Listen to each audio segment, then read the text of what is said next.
یو ډیر خطرناک سوال یو چا وکړي چې کله د یو مسلمان څخه هوا خارج سي او د سمات سي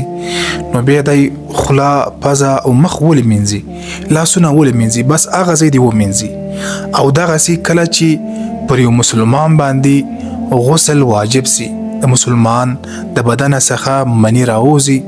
نو باید هغه ځای و منځل سي ټول بدن منځل ولې لازمي او ضروري دی. د دې جواب خو اول دا دی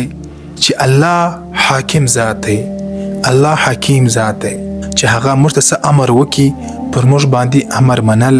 هغه لازمي او ضروري دی. بیا د دې تفصیل ته ضرورت نشته چې دا ولي او څه نه او څه. دویمه خبره، کله چې یو ماشوم ته مور پلار په ماشومتوب کې یو شی ول ورکوي دا ماشوم هغه شی خوري، نور په دې نه پوهیږي چې دا فایده لري او که نقصان لري او نه دې باره کې بیا پوښتنه کوي ځکه د ماشوم دا یقین وي چې زما مور پلار ما ته داسې شی نه راکوي چې هغه زما د صحت لپاره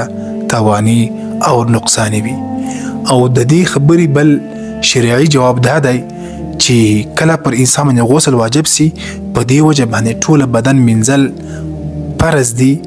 چې کله یو انسان بې غسله سي نو د رحمت فرشتې د انسان څخه لرې ولاړې سي ځکه